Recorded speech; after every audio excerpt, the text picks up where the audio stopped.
देखिए, 10th class pass करने के बाद सबसे बड़ा सवाल यही उठता है कि 11th 12th में किस स्ट्रीम का चुनाव किया जाए।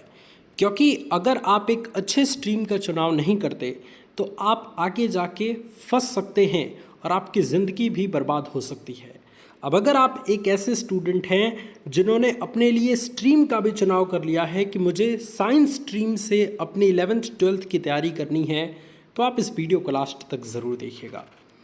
आज इस वीडियो के माध्यम से मैं आपको बताने वाला हूं कि 11th में साइंस लेने पे आप क्या क्या कर सकते हैं, अर्थात फ्यूचर में क्या क्या बन सकते हैं। अक्सर बहुत सारे स्टूडेंट्स के दिमाग में यही होता है कि अगर मैं क्लास 11th और 12th साइंस स्ट्रीम से करता हूं तो या तो मैं इंजीनियर बनूंगा या तो मैं डॉक्टर बनूंगा। लेकिन इसके अलावा भी बहुत सारे ऑप्शंस हैं स्टूडेंट्स, जिसको आज के इस वीडियो में मैं आपको बताने वाला हूं। सो 5 से 8 मिनट की ये वीडियो लास्ट तक आप अगर देख लेते हैं तो आपका सारा कन्फ्यूज़न क्लियर हो जाएगा।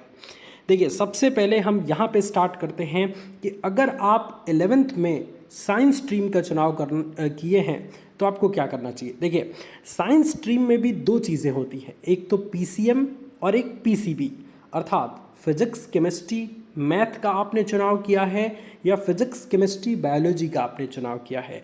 अगर आप एक ऐसे स्टूडेंट हैं जिन्होंने 11th और 12th के लिए पीसीएम अर्थात फिजिक्स केमिस्ट्री और मैथमेटिक्स सब्जेक्ट को चूज़ किया है तो आपके लिए सबसे पहला जो विकल्प आता है वो आता है इंजीनियरिंग फील्ड में जाने का।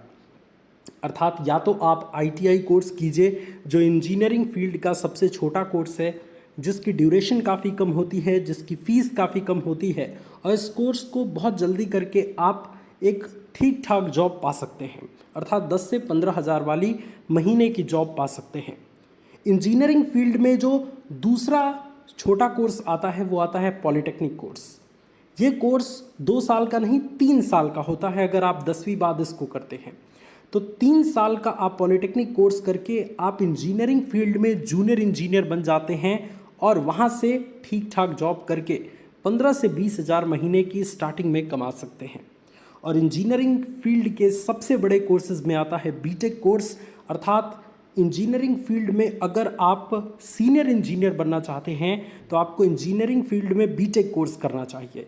इस कोर्स को करने के बाद कई लोगों की सैलरी 50 से 60 हज़ार भी होती है, कई लोगों की लाखों में भी होती है।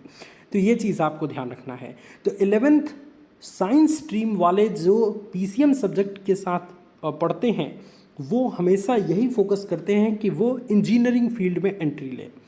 अब हम दूसरे सब्जेक्ट की बात करते हैं। अगर आप साइंस स्ट्रीम में पीसीबी का चुनाव किए हैं तो आप में से बहुत सारे स्टूडेंट्स नीट का एग्ज़ाम देते हैं और इसको क्वालिफाई करने के बाद डॉक्टरी की पढ़ाई करते हैं।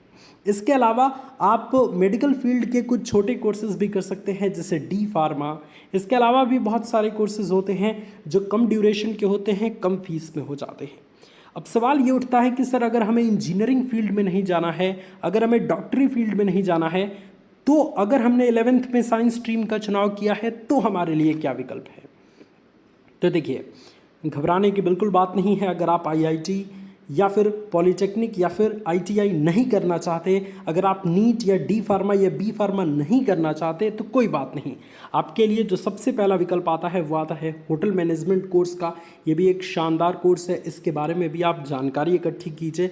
अगर अच्छा लगे, आपके इंटरेस्ट के अकॉर्डिंग हो तो आप इस कोर्स को भी कर सकते हैं। इसके अलावा आप 11th साइंस स्ट्रीम अगर आपका है तो आप बैंकिंग फील्ड में भी जा सकते हैं। बहुत सारे साइंस स्ट्रीम के स्टूडेंट्स बैंक में भी जॉब पा सकते हैं, जैसे बैंक पीओ। इसके अलावा बहुत सारे बैंकिंग के ऐसे कोर्स होते हैं जिसमें 10+2 में अगर आपने साइंस स्ट्रीम का भी चुनाव किया है तो भी आपको वहाँ पे ऑफ़र किया जाता है। तो बैंकिंग फील्ड में भी आप जा सकते हैं। इसके अलावा बीसीए कोर्स भी आप कर सकते हैं। और सबसे ज़्यादा फ़ायदा 11th में साइंस स्ट्रीम का चुनाव करने का ये है कि आप किसी भी गवर्नमेंट जॉब की तैयारी कर सकते हैं, जैसे एसएससी जैसे बड़े संस्थान जो अपना एग्ज़ाम कराता है, सीएचएसएल। इसके अलावा एसएससी के बहुत सारे एग्ज़ाम हैं जो 10+2 लेवल पे हैं, तो उनकी भी आप तैयारी कर सकते हैं। इसके अलावा आरआरबी यानी कि रेलवे में भी आप तैयारी कर सकते हैं, मतलब रेलवे के किसी पद के लिए तैयारी कर सकते हैं। इसके अलावा और भी ऐसे गवर्नमेंट एग्ज़ाम्स हैं जिनकी तैयारी आप 10+2 लेवल पे कर सकते हैं। तो ऐसा नहीं है कि 10+2 में अगर आपने यानी कि 11th 12th में अगर आपने साइंस स्ट्रीम का चुनाव किया है तो आपके लिए कुछ एक दो गिने चुने विकल्प हैं, बहुत सारे विकल्प हैं। आप किसी में भी अपने इंटरेस्ट के अकॉर्डिंग उस फील्ड को सिलेक्ट करिए, जम के मेहनत कीजिए, डेफिनेटली आपको सफलता मिलेगी। अगर आपको किसी और भी टॉपिक पे वीडियो चाहिए तो सिंपली इस वीडियो के कमेंट में जाके उस टॉपिक का नाम लिख दीजिए या उसके बारे में 2-4 बातें लिख दीजिए। मैं नेक्स्ट वीडियो आपके ही टॉपिक पे बनाऊंगा। और अगर ये वीडियो इन्फॉर्मेटिव लगा तो इस वीडियो को लाइक कर दीजिए, अपने दोस्तों के साथ शेयर कर दीजिए और कमेंट में हमें ज़रूर बताइए कि इस वीडियो से आपकी हेल्प हुई कि नहीं। और अगर हुई तो एग्ज़ाम वाला भैया आपका सबसे बड़ा साथी है। इस चैनल को सब्सक्राइब करके एक अच्छी राह में हम चल पड़े हैं तो उसमें हमारा साथ दीजिए, ताकि हम और आप मिलके बहुत सारी चीज़ें सीख पाएँ, दूसरे को सिखा पाएँ और ज़िंदगी को काफ़ी आसान बना पाएँ। Thank you so much students for watching this video. God bless you all, love you all students, take care.